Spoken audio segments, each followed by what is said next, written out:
통실통실 고양이를 포옥 앉는 행동은 사실 집사와 고양이의 관계를 망칠 수도 있어 하면 안 되는 행동이라는 거 알고 계셨나요? 지금 집안을 둘러보세요. 혹시 집안에 향초나 디퓨저 혹은 아이들이 먹으면 안 되는 식물이 있지는 않나요? 이런 향이 짙은 제품은 아이들 건강에 좋지 않을 수 있습니다. 한 사례로 제가 얼마 전에 8kg 사장이를 들쳐업고 울면서 동물병원에 뛰쳐간 적이 있습니다. 갑자기 애가 개거품을 물면서 토를 하기 시작하는 거예요. 근데 저는 이런 일이 처음이라 어떻게 해야 할지를 모르겠더라고요. 확실하진 않지만 사장이가 바닥에 떨어진 쓴 풀이나 제가 떨어뜨린 작은 환을 먹은 것 같더라고요. 저는 그 전까지는 제가 먹는 것이나 식물의 잎이 떨어지는 걸 대수롭지 않게 생각했는데 이 사건을 겪은 이후로는 뭘 떨어뜨려도 바로 치우는 습관이 생겼습니다. 의외로 여러 주의가 필요한 우리 고양이 키우기. 오늘은 고양이 키울 때 절대 하면 안 되는 행동에 대해 알아보도록 하겠습니다. 아이들 생명에 위험이 되는 생활 속 습관에 대해서도 이야기해 볼 테니 끝까지 봐주세요.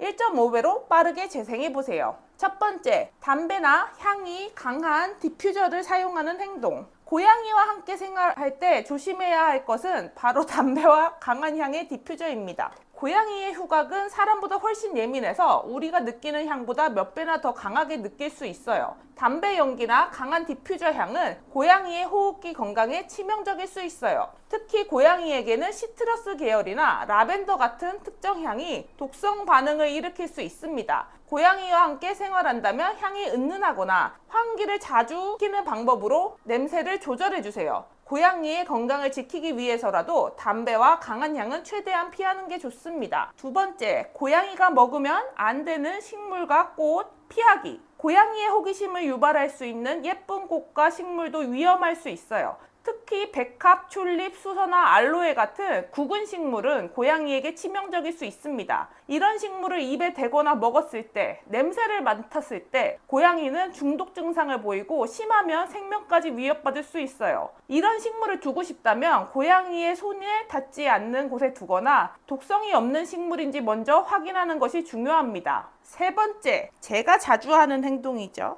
과도한 스킨십을 하는 행동. 귀여워. 고양이가 귀엽고 사랑스러워서 자주 만지고 싶으시죠? 하지만 고양이에게 과도한 스킨십은 오히려 스트레스가 될 수 있다고 해요. 지금 사장이도 한껏 마징가기를 했죠? 눈으로 욕하고 있는 중이에요. 나 싫다고. 고양이가 스스로 다가올 때만 가볍게 쓰다듬어주고 고양이가 싫어하는 신호를 보이면 멈추는 게 좋다고 해요. 하지만 우리 집사들은 고양이를 너무 사랑하기 때문에 힘든 거 저도 다 이해합니다. 고양이의 공간과 의사를 존중해 달라고 하네요. 하지만 저는 잘 못하고 있어요. 이렇게 귀여운데.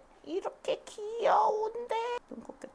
네 번째, 아프다는 행동 무시하기. 고양이들은 본능적으로 아픈 티를 잘 내지 않으려는 습성이 있어요. 밥값해야지. 그렇기 때문에 집사님들이 더욱 주의 깊게 살펴봐야 해요. 평소와 달리 행동이 느려지거나 식욕이 줄어든다거나 이상한 곳에 가 있다면 상태를 점검해 볼 필요가 있습니다. 별일 아니겠지 하고 무시하다가는 고양이의 건강이 악화될 수 있기 때문이에요. 조금이라도 이상하다고 느껴지면 동물병원으로 가시는 게 좋습니다. 다섯 번째, 큰 목소리. 가끔 고양이가 말을 듣지 않을 때 화가 나서 큰 소리를 내기도 하죠. 우리는. 고양이는 큰 소리에 민감하게 반응하고 무서움과 불안함을 느낄 수 있다고 해요. 고양이는 사람의 감정도 잘 감지하기 때문에 화난 목소리는 고양이에게 위협처럼 느껴질 수 있답니다. 고양이와 소통할 때는 차분하고 부드러운 목소리를 사용하는 게 좋아요. 고양이에게 편안함을 주는 집사님의 목소리는 고양이를 더 다가오게 만드는 역할을 한다고 해요. 특히 혼낼 때 큰 소리는 자제하고 부드럽게 주의를 주는 정도로 경고를 해주세요.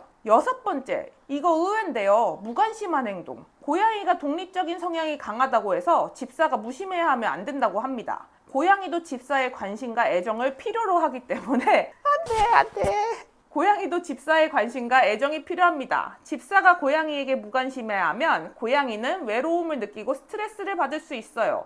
혼자 있는 시간이 길어지면 우울해질 수도 있죠. 고양이와 매일 일정 시간 함께 놀아주고 생활해주세요. 집사가 고양이에게 애정을 보여주면 고양이도 더 집사에게 마음을 열게 됩니다. 고양이도 우리의 관심을 받고 싶어 한다는 걸 잊지 마세요.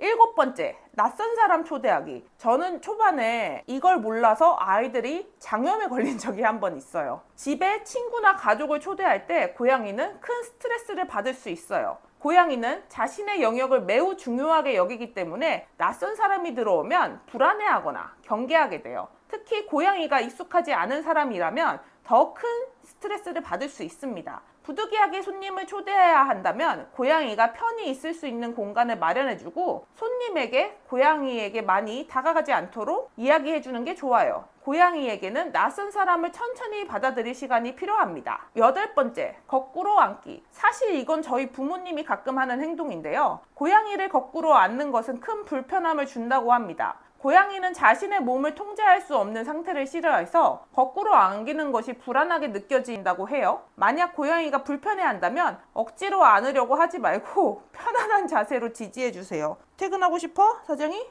고양이 안을 때는 항상 편안한 자세로 고양이의 의사를 존중해야 하는 게 중요합니다. 저는 안 그러고 있죠. 고양이가 스스로 다가와 안기도록 하는 것이 가장 좋고 고양이가 원하지 않으면 바로 퇴근시켜주는 게 좋아요. 9번째, 장시간 홀로 방치하는 행동.